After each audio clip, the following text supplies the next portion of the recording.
Om Sadashiva Samarambam Shankaracharya Madhyamam Asmadacharya Paryantam Vande Guru Param Param Vishvaro Guratmeti Murti Beda Vibhagine Vyomabda Vyapta Dehaya Dakshinamurtaye Namaha Sava Vedanta Siddhanta Gocharam Tamagocharam Govindam Paramanandam Satguru Pranatoshmaham Om Shanti Shanti Shanti Om.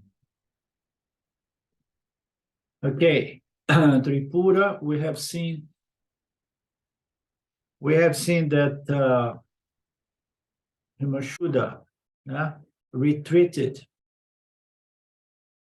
to a certain place in the palace, accepting no disturbance, and then he wants to contact the self. He wants to realize the self. And he got certain instructions that he should not allow his mind to wander, he should control the mind and so on.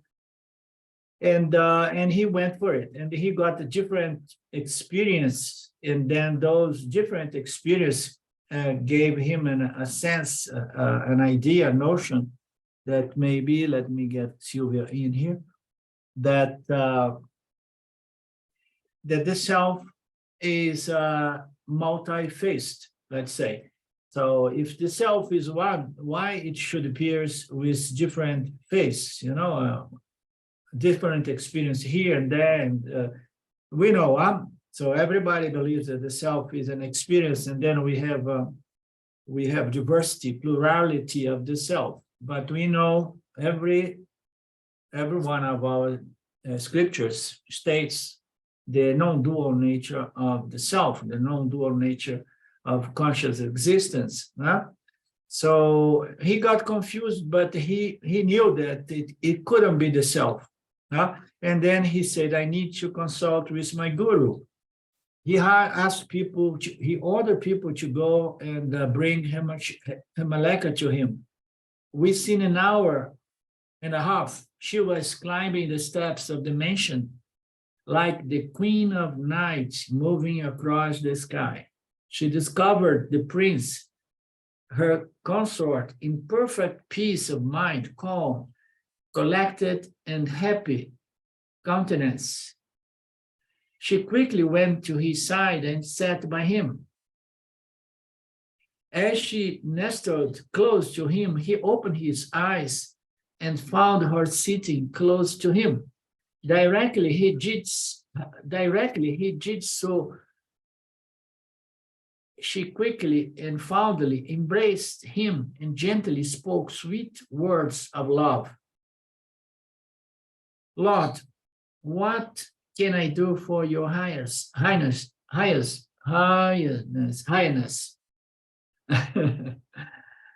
What can I do for you? I hope you're well. I mean, he was calm and feeling so happy and blissful, peaceful. And so she saw that she was doing okay, but as we know, happiness, whenever happiness is linked to a certain state or mental or experience, it's not going to satisfy because the experience changed. So she knew very well, she knew the situation, but still she said, I hope you're well. Please tell me why you called me to this place. And then he told her, my dear, I have, as advised by you, retired to a solitary place where I am engaged in investigating the self. Even so, I have diverse visions and experiences, thinking that the constant self-awareness is dimmed by the uncalled for interference of mental activities. So he was under the impression that the constant self was being dimmed, let's say, or hidden. by the mental activities, mental process, you know. And so he thought I need to somehow arrest these mental activities. So I repressed my thoughts, and then I found peace and calmness. Darkness then appeared. Light appeared later on, and then later on, wonderful dreams and so on. And then in the end, I was under a shower of bliss. Yeah? So if this is the self, how come it appears differently every time? Please analyze this experience of mine and tell me, my dear, so that I may understand the self clearly. Yeah?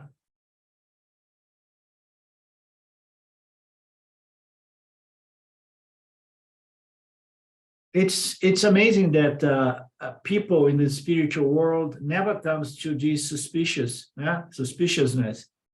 They say, so before last year, I was dealing with a certain experience and believing that was the self, and then my experience did change, and then I have attribute the status of the self for something else, a different state, and the self keeps changing, and very rarely people come to this final understanding that it cannot be the self, because the self is changeless. Yeah, it's nirvikaraha, never changed. So what is the self then? Yeah? The self is there, and the experience are coming within the scope of the self. The experiences are changing, and the true seeker, the serious, the qualified seeker are going to come to the conclusion that this is not the self. And no matter how pleasant it may be, it's not the self.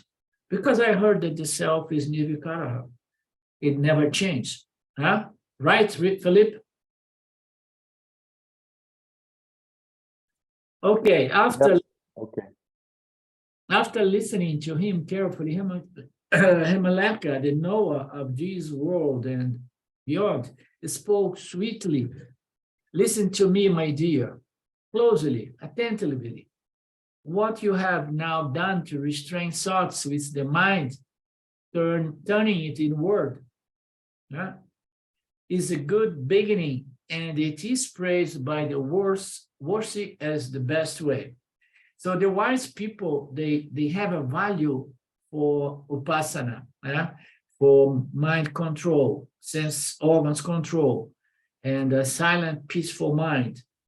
Okay, so and it's even referred here as vichara. Vichara is the first step in this vichara, meaning to say, first I need to create a sattvic environment. Yeah? So I need to have a peaceful, clear, silent, contemplative mind. Yeah? So it's a good beginning. Beginning. Ooh. I thought I was far ahead of the game, but now you say it's just a beginning. Yeah? But he did not take it bad, because this beginning is praised by the wise. Without it, no one has ever been successful in self-inquiry. However, it does not produce self-realization. So why it does not produce self-realization? For the self remains realized at all times. So it does not produce realization because you, the seeker, is the self. You are none of those experiences appearing within you. So it will never produce that which is illuminating and revealing those different states. Huh? Phenomena is coming and changing. It's the nature of mithya. This is subtle mithya, spiritual mithya, mental, spiritual states in mithya. Everything we experience is mithya, and self is the illuminator, the light of consciousness illumining and revealing all there is to mithya. So the self is always there. It remains realized at all times. So it does remain realized in the sense that remains present all times. But unfortunately, the seeker does not realize that the self does not need to be gained because it is there as one's very nature. Yeah? The self can never be produced by any effort in controlling the mind. Controlling the mind may produce a certain state which is conducive to a successful self-inquiry, but it will never produce the self because the self is there providing Satchitananda so that the seeker can do it is seeking and searching. Right, Mark? So when we do our meditation in the morning, we should never think like, now I'm going to find the self. No, I want to have a good bliss here, but I am the self. I'm not searching for the self, right? And then it's a different game. So no, I know I'm the self. I just want to calm down my mind. I want to have some peace, you know. The world is, I'm experiencing some challenge, so let me relax my mind. But I know that I'm not searching for the self, because this is stupid, right? I'm the self. Everything is the self. So the self is always there. Therefore, any effort to arrest and to produce peace is not going to produce that which is all the time ever produced. Never produced because it was never made. If a product, it cannot be the self. So it cannot be the result of any action, not even the result of any intent or desire. If it is a product, it cannot be the self, because the self is all pervasive. It can never be produced. It can never be created. So it's not a byproduct of anything. So then the self is impossible to be gained. Gain is of something which is you do not have, and then you're going to gain it. Huh? Simple logic. Oh, yes, no, I have it, but I need to make good relation to the self. How about that? No, I know. I know. I cannot gain because I am the self, but I need to go deeper and deeper into the self to establish a good relationship with the self. Huh? So this is a good one. It deceives a lot of people, you know. Go deeper, like Ramji making fun of the people. Go deeper, deeper, deeper, deeper. You know? No, you cannot go deeper because self does not have levels of depth. You know, the self is the self, it's conscious existence.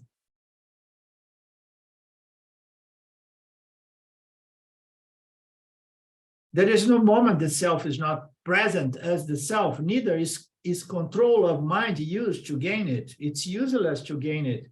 I shall give you some examples, and then she presents some good examples, analogies. Just as things unseen in darkness are found on its removal by means of a lamp, and are therefore said to be, oh, now I have recovered everything, because before I was oblivious of what was in this space. I was taken here, you know, I was blindfolded, taken here, and I was not aware. And now that somebody brought the light, I say, oh my God, look at this. There are so many things here that I was not aware. So when the light comes in, we have the impression that things are going to be produced by the light.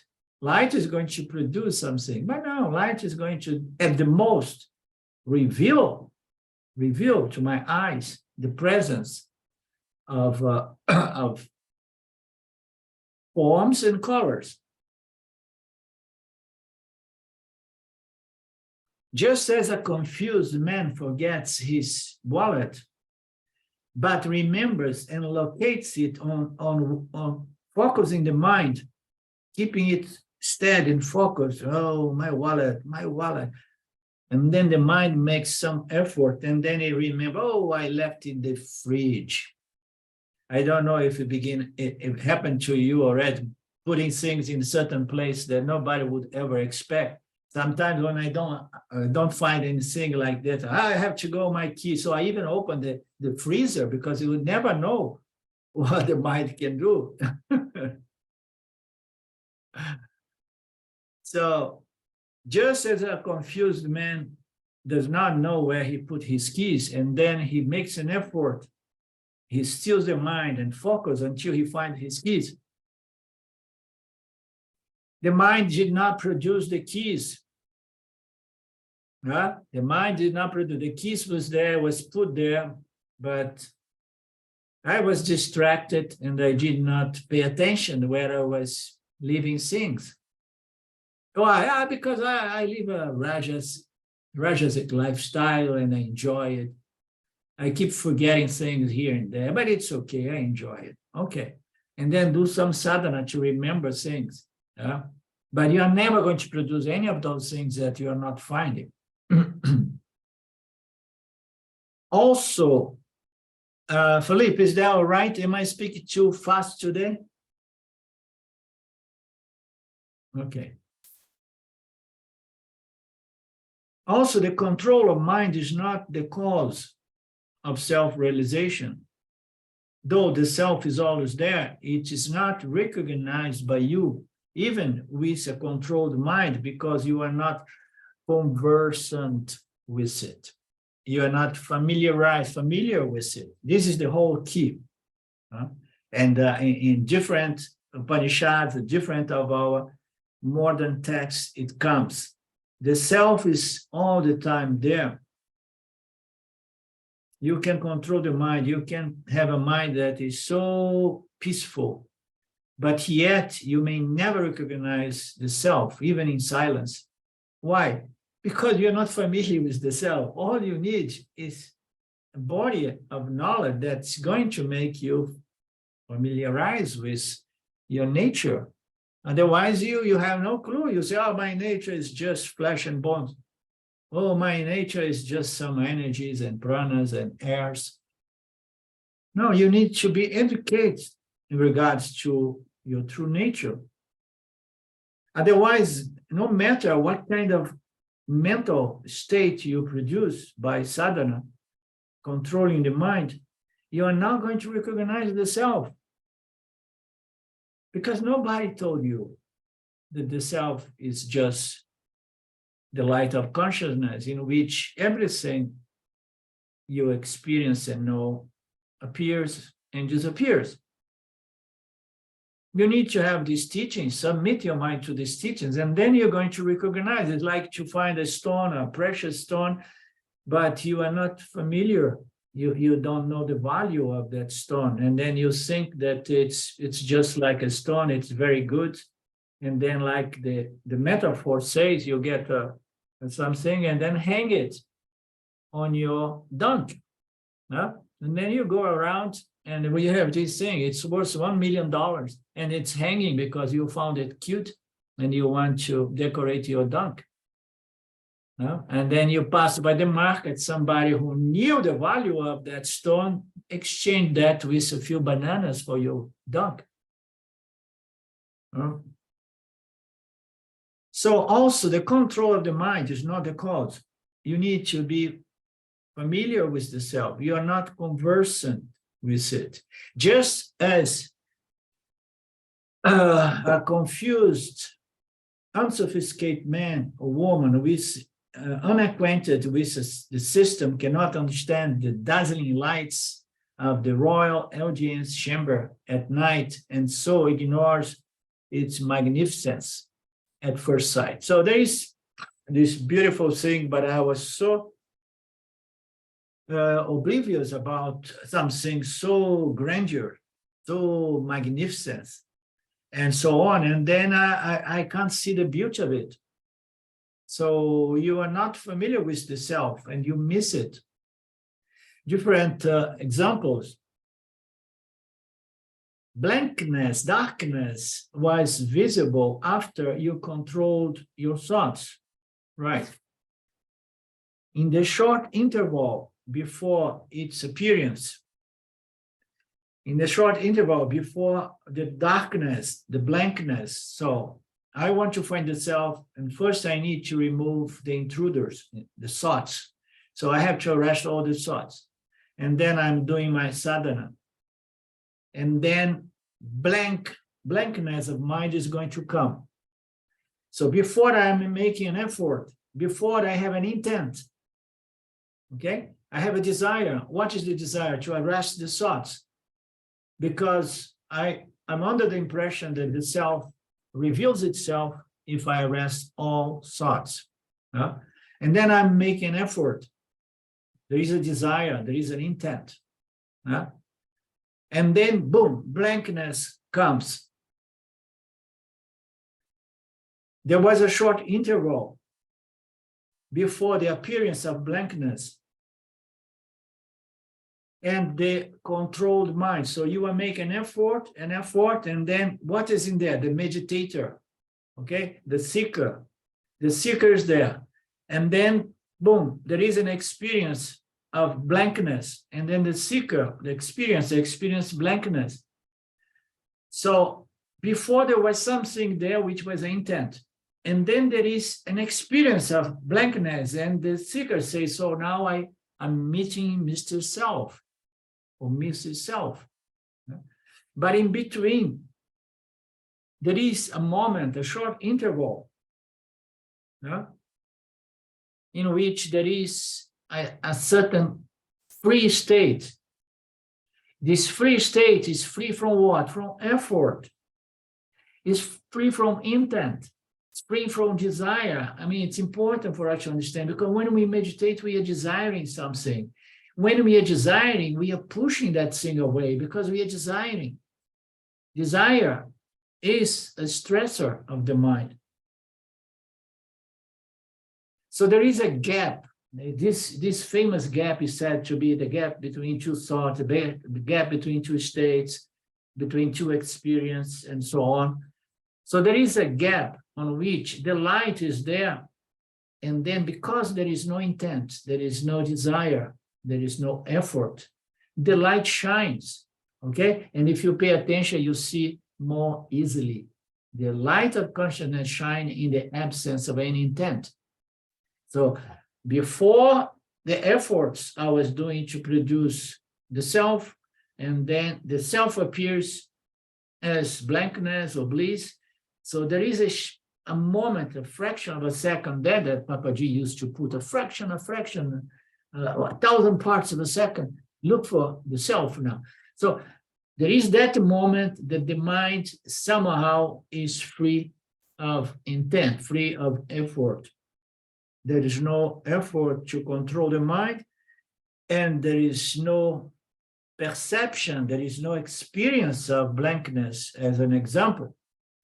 Always remember that state as the one of perfect and transcendental happiness. So now, Maleka is present the self as a state, but it's not really the intended meaning of the text here. Because always remember that state, because it is in that state that the self is easily recognized if you are familiar with it. Remember that state free of intent, free of desire, okay? And before bliss, before this, before that, there is consciousness there, not moved by any subtle desire and not in contact with the mystical experience, the spiritual. There is no object, spiritual object, there is no intent to experience something. There is a moment that consciousness is free from any intent. And that is said to be a transcendental state, or simply put, Turiya, or happiness, because you are having a mind free from any intent, and then the mind is going to shine with a nature or another, which is inherent to my true nature. So it's going to reflect this nature or another, because in that moment there is no vritti, there is no thought, there is no subtle desire, no intent, and there is no experience such as whatever, silence, bliss, and blankness. There is nothing. So that is a state, yes.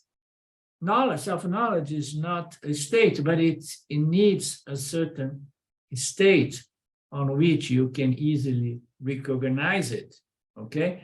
So we could discuss here for hours if we really need to have the mind totally, how you say, totally resolved, totally pacified to recognize the self. So a lot of people do sadhana, do deep meditation, and still, as we have seen before, they don't recognize the self, this light of consciousness. Why? Because they are not familiar with it. So we need to be familiar with it, and that's why we have the Upanishads and these teachings, these beautiful teachings, to make us understand that which is the most simple thing, one's very nature as conscious existence. And then when you develop that state, that desireless state, intentless state, effortless state, you are not searching for the self anymore. Huh? And then in those moments, there is a click of understanding that changes everything.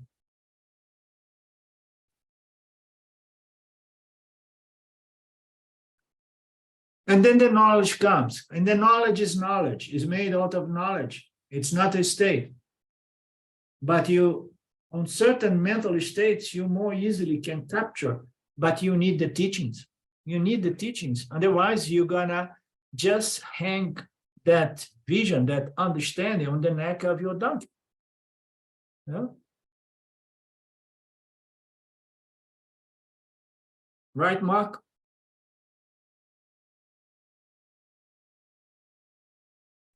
Yes, absolutely, Arlinda. Yeah, I'm beginning to see it. Yeah.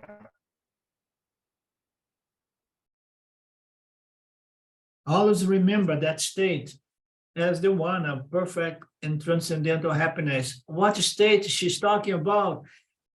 Desireless state. Consciousness resting, okay? Without the mental agitations and depressions of rajas and tamas, a sattvic mind resting free of intent.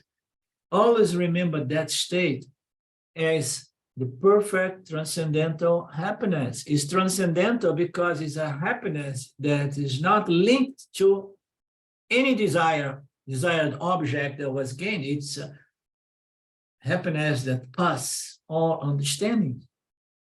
Okay, because it's a happiness which is inherent to my nature, my limitless ananda nature, non-dual nature.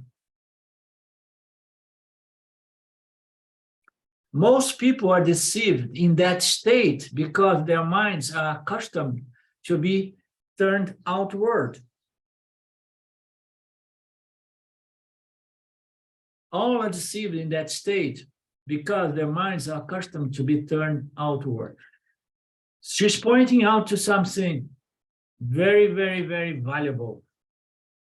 We hit by accident a lot of the time that state, but we don't value it because of the outwardly vasanas that still wants to gain something. Even if it's the search for the self, you can go through that state, okay? But still you're not going to value because of those tendencies, the outwardly tendencies. The mind is turned, no, I want to see, I want to find, I want to have happiness on something, and I heard that the self contains happiness, and I want to see the self somewhere, not physically, but somewhere here. But I'm searching for it.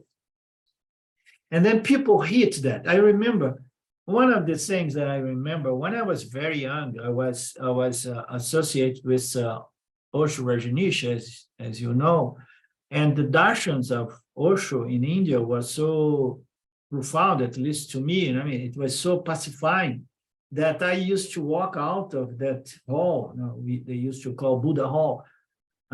Walk like, but I was in such a state. Okay? There was an incredible state. People would talk to me, and I was like, oh.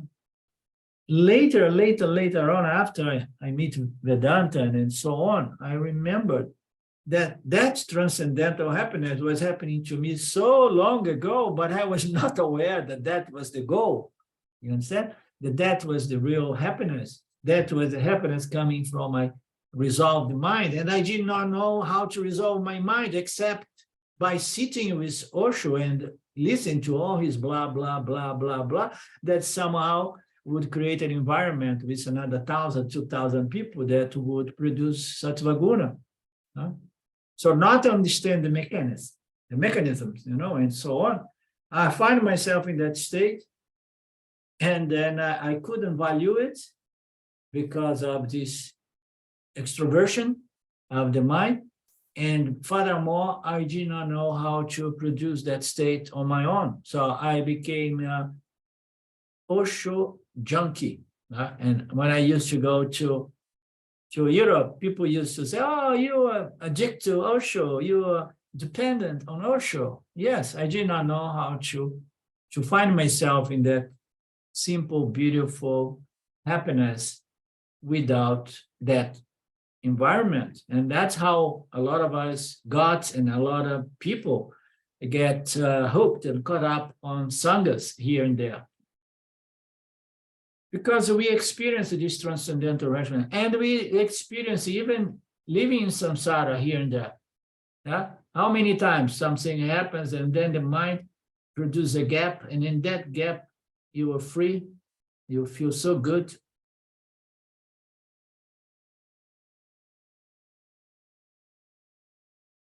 So people may be learned, skillful and queen, still they search and search for the self, only to be exhausted, and they do not abide in that whole state. So make reference to all the Vedantic academics, the pundits, the scholars. They know everything about the scripture. They are very intelligent, but they never get to self-realization. They do not abide in that state. They do not understand. I am limitless consciousness, and happiness is my very nature, as long as claim and abide in that knowledge. Abide in the knowledge so that I can enjoy the natural satisfaction, the mind resolved by the means of self-knowledge.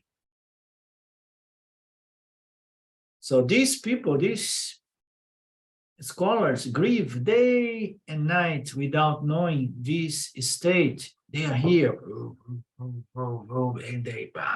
so they want to gain something. They want to gain something, and they think that the more academic knowledge, informative knowledge, and more, and then they experience frustration.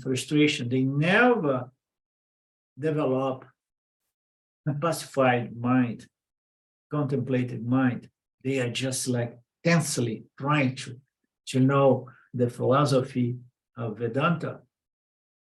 Mere theoretical knowledge of sculpture can never make a man a sculptor.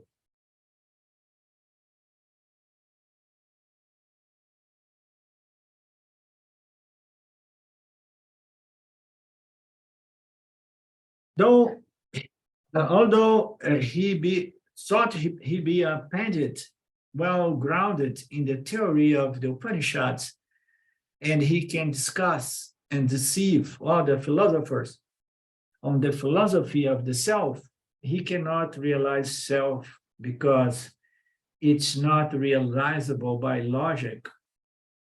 It is one's very nature. So it's none of that. People want to have this enlightenment by means of consuming spiritual experiences, and some other people by means of consuming scriptural knowledge, but it's still consuming knowledge/experience. Understand? You don't get there by consuming knowledge, neither by consuming mystical experience.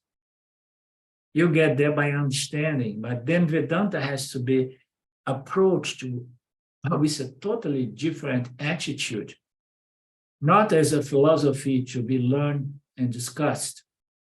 Otherwise, it's more integration of academic knowledge to a spiritual ego that becomes stronger, stronger, stronger, and farther from the intended goal, which is self-realization and liberation.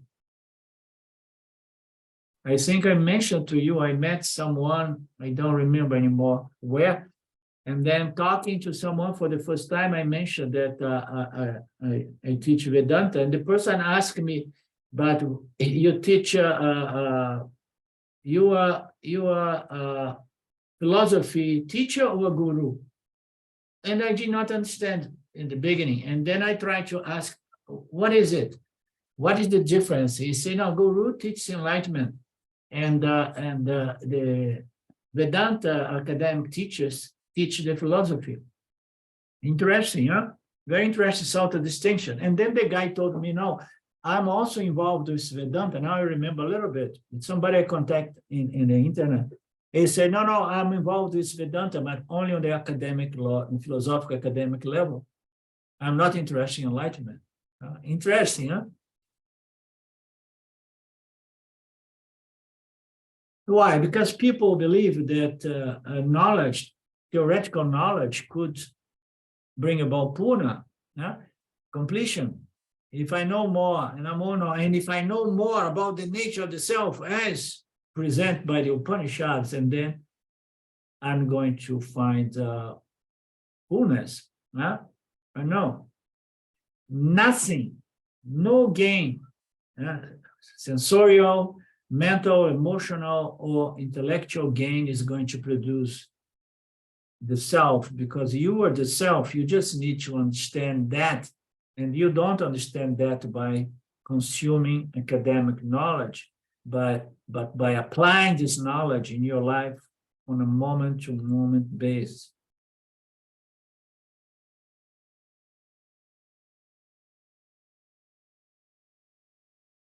Realization is not attained by going far, but only by staying still, not by thought, but by cessation of thought. So here it appears almost like a contradiction, but we need to contextualize it. We are talking about dependent who process thoughts, process concepts again and again. It's really intense process. Realization is not attained by going far, but only by staying still, calm. It's not by intense thinking process, but by relaxing. Cessation of thoughts. Not that you want to produce silence, because silence is not going to produce self-recognition. But you need to have a calm mind on which you can do the most subtle sadhana, referred to as nididhyasana, Vedantic nididhyasana. Effort towards self-realization is like the attempt to stamp on it with one's foot on the shadow cast by one's head. Effort will always make it recede. Now we can make a try. Wait for the sunshine and then try to make the impossible possible. Mr. Maya, no, you are not going to do that. Any effort you do towards trying to gain the self is going to move the self away, as I mentioned before. And meditation, unfortunately, is going to push the self away, unless you meditate from a totally different angle of understanding. Okay? I'm not going to produce myself, but my mind is a little bit stressed out, so let me calm down my mind. Okay, I'm going to do Vipassana. Oh, I'm going to do something.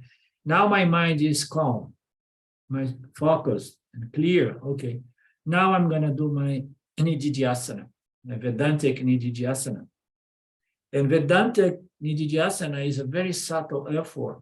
It's an effort of trying to understanding these very subtle statements.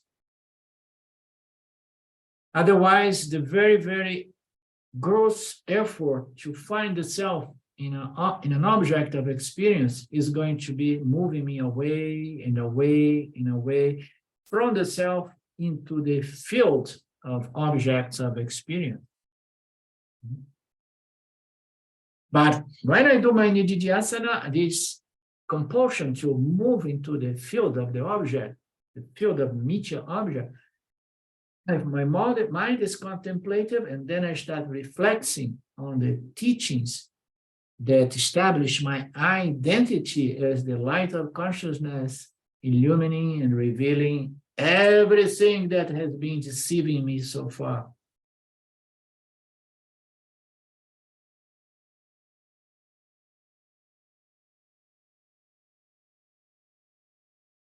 So we need to keep it in mind. If I meditate, it's for calming down my mind.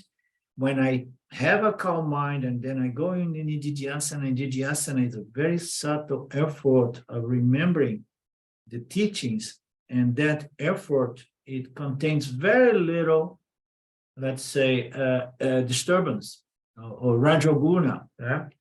So that's why we say that you need to purify the mind, you need to quiet the mind, but it's vrittis must remain there, but proper vrittis that are going to help you to understand Aham Brahmasmi. You understand? You need to deal with those vrittis. If you remove all thoughts, and then you're going to be happily ignorant for a certain time, and then you come out of your meditation as ignorant as before.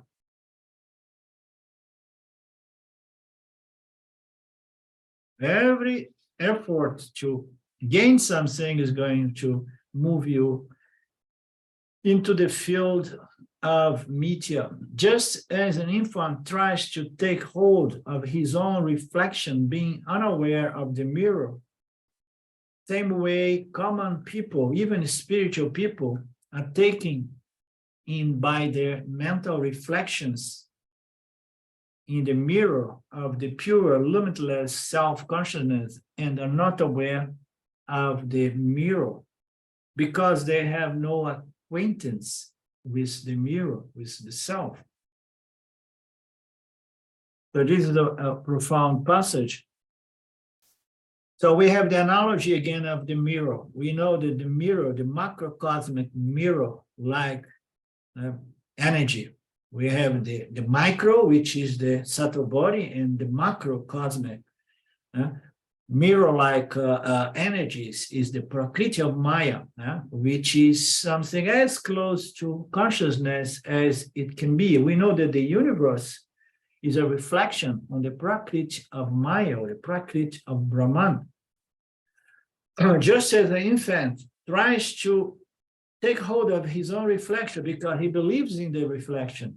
Oh, it's me. Oh, I want to have myself. And I'm not aware that there is a mirror there. So now we have Brahman, and then there is the mirror like Prakriti of Mr. Maya, and then the universe appears, and then the body mind appears, and the child is trying to get this child, his Namarupa, in the mirror, and he's missing the mirror. And the same way, the seeker of the truth is trying to grab all these reflections that happens within consciousness, and they miss the consciousness, the ultimate reflector. This is the true nature. This is the screen of consciousness. This is the mirror of consciousness on which the universe reflects. And the seeker is trying to find the nature of the body-mind reflection. And he's missing that the body-mind is being reflected in consciousness, or has consciousness as the background, the substratum, and he's missing the mirror here, the mirror analogy.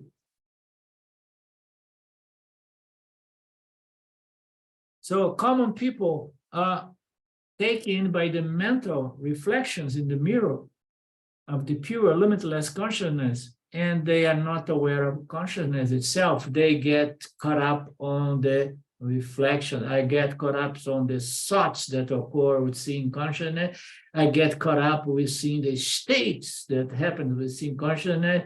I get caught up with seeing the epiphanies that happens in the subtle spiritual experience, and I miss the mirror. Why? Because I was never taught that there is a mirror-like fundamental base on which the universe is reflected. Although people understand the space, they are not aware of it because they are taken up by the object in space. So this is now another analogy. We have the famous space. This is simpler to understand. Space is all over the place. Otherwise, there would not be any objects, but we miss out on this space. Why? Because we are taken up by the objects. We are taken up by the subtle objects, the mind, the thoughts, intellect, and all the knowledge, academic knowledge. I've taken up all of this, and I miss the space. I miss my conscious existence, accommodating all those subtle objects, such as the vrittis, the spiritual states and concepts and notions. Our sense organs are very, very gross, although they appear to be subtle. But compared to the space of consciousness, the light of consciousness, it's very gross, the sense organs. And the sense organs can capture objects because the objects have the same frequency as the sense organ, it's the same density, and then they can capture objects of experience. Yeah? So we take the objects because the objects are more tuned with the sense organs, because our sense organs still need to go through a process of more refinement, to become more and more subtle, so that it can perceive the self. That's why we need to go through a process of purification, refinement, making our intellect more and more subtle, so that it's not so easily deceived by the dense objects. And dense objects are also the subtle, dense objects of the mental states, because they are all objects. Are we following? Are we on the same page?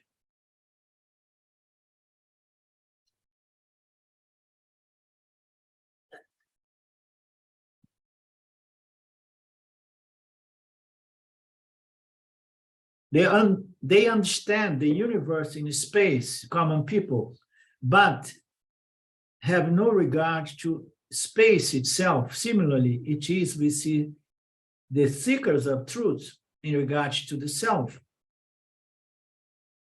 They get caught up with all this beautiful academic spiritual knowledge. And they talk so beautiful, but you can tell that is academic knowledge. I know some people that when they write to me, I say, oh my God, it's copy and paste, copy and paste. They pick up this sentence, this notion here and there, floating in the spiritual circles, and then they paste it together and then write something beautiful, trying to show how enlightened, or,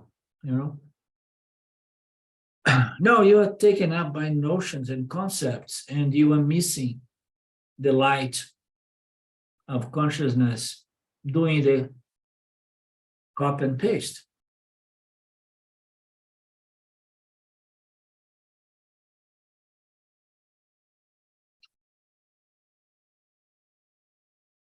My dear Lord, consider, well,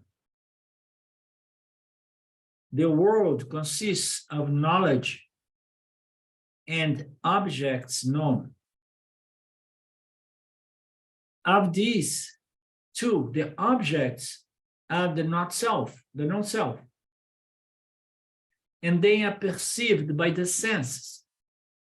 So we have the sense, which is the non-self. We have the objects perceived by the sense, which is the non-self. One principle is knowledge, and this knowledge here goes for consciousness. Consciousness is here and there present as knowledge. And knowledge is knowledge. When consciousness is presented, is represented by the word knowledge, does not mean knowledge of something, but it's the very knowingness principle which is inherent to consciousness. So consciousness is the chit, the knowingness principle of Brahman, is the chit aspect of Brahman, as I often put.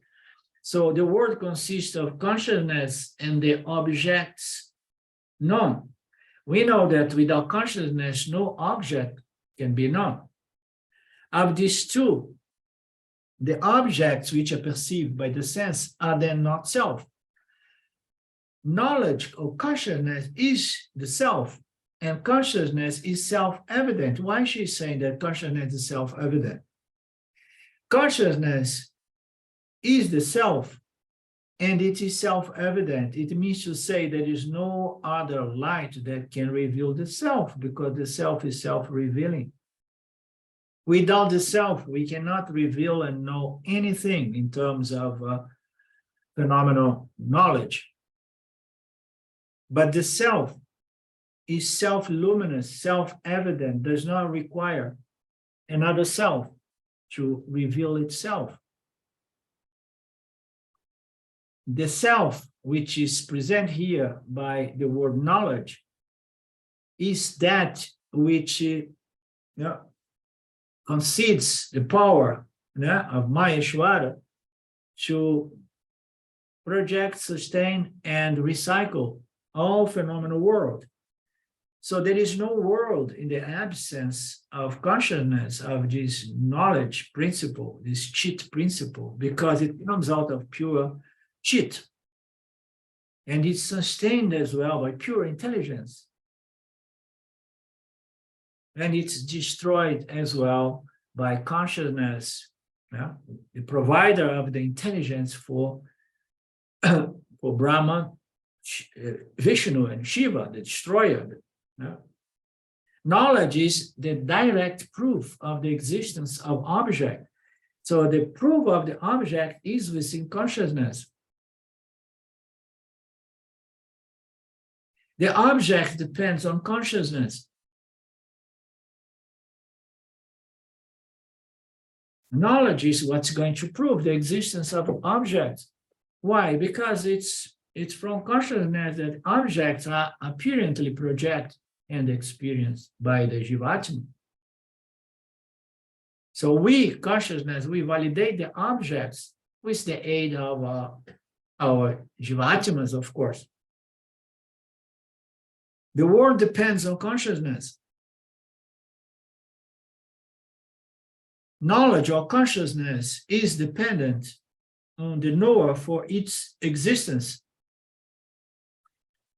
which are therefore dependent on knowledge. Knowledge is the direct proof of existence of objects, which are therefore dependent on knowledge. So here there is there are two. I would have to go. I mean, I cannot go, but this is a translation from Sanskrit here. It was done in Ramana Maharaj ashram. But yet there are two, there is knowledge and knowledge. But if you replace the first knowledge for consciousness, consciousness is the direct proof of existence of objects, which are therefore dependent on knowledge. The knowledge is something that happens between the knower of phenomenal object and the object of knowledge. And then there is a knowledge, okay? But the translation from Sanskrit has put knowledge, and then it appears to be nonsensical. I forgot how to say that. It makes no sense. Consciousness is the proof of existence of objects, which are therefore dependent on the knower and the knowledge in regards to the object of knowledge. Knowledge is dependent on the knower. So now there is a knowledge, there is consciousness, there is knowledge, there is the knower. And the knowledge depends on the knower. So who is the knower is a philosophical discussion even. Okay, who is the knower? So is it consciousness or is it the Jivatma? Jivatma cannot know anything without consciousness. Consciousness cannot know anything objectively without the aid of the Jivatma. So who is the real knower? No? The knower is a function that, of course, when consciousness is associated with Jivatmas. Knowledge is dependent on the knower. Consciousness, knowledge of anything depends on the knower for its existence. The knower does not require any test for knowing his own existence. Now, knowledge is dependent on consciousness. The true knower is consciousness. Any knowledge requires a knowing entity, Jivatma. But the Jivatma depends on consciousness. Why? Because the knower depends on consciousness for its existence. Therefore, any knowledge that we can gain in life is dependent on the ultimate knower, which is consciousness. Again, who is the knower? Fundamentally, the knower is consciousness, although consciousness is not a knowing entity. Appears to be confusing, but it's not. We all derive and all depend on the knower, the ultimate knower, which is Brahman. Although Brahman is not a knowing, experiencing entity.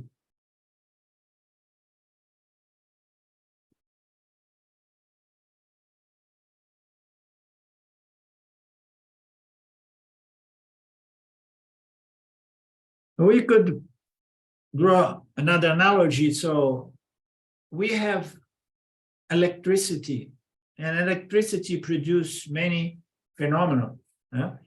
Among many, light with a bulb. We have a bulb, we have electricity, and then we have illumination. Yeah? So what is illuminating this house? We can say, oh, it is the bulb. Is the bulb self-contained? No, it even has a switch there. There is something behind the bulb that makes it on and off. So who is illuminating the house? It is powered by electricity. Electricity is illuminating the house with the aid of a bubble. So the knower does not require any test for knowing his own existence. That is the key, the conclusion. Everything requires consciousness, the true knower, in order for the chit aspect of Brahman be experienced in duality. But the knower, our true nature, does not require any other factor for knowing one's very existence. At the most, we may say, the knower appearing as the Jivatma requires a proper pramana called the Upanishads. But the true knower, once the true knower was recognized by the seeker of truth with the aid of the pramana called Upanishads, when the knower is recognized, and then there is a recognition that I did not need in even the pramana called the Upanishad, because I am self-revealing, self-luminous, self-existing. Yeah? The knower, the true knower, does not require anything, no other factor for knowing his or her own existence. Why? It's self-evident. The knower, therefore, is the only reality behind knowledge and the objects of knowledge. Okay, so we have the knower, we have objects of knowledge in Mithya, and then we have the knower of the objects in Mithya, the Jivatma, but the true knower is the only reality we see. We see in this line of pramanas which bring about knowledge of phenomenal objects. The only reality is consciousness. But as we have seen in the Drisha, consciousness are going to need the intellect, is going to process and know through the mind, and then the mind is going to ask the good help of its friends, the sense organs. The sense organs are going to say, hey, you, my good friends, the sense instruments, so help me out here, because, you know, there is this process. But the knower, the true knower, is the only reality which does not require any other principle for its conscious existence, and can never be known. It's the only knower, as we saw in Drisha, that cannot be known, because it stops as the very source of knowledge, knowingness.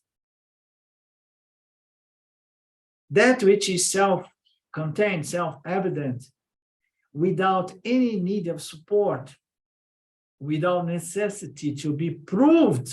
Oh, prove that I'm the self. Prove that I'm the self. Prove that I am consciousness.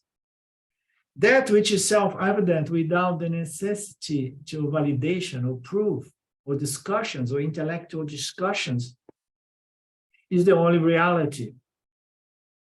Not the other things. The other things, they are just objects, and they need to be proved and validated all the time through mental discussions, and ultimately everything is proved and validated by consciousness.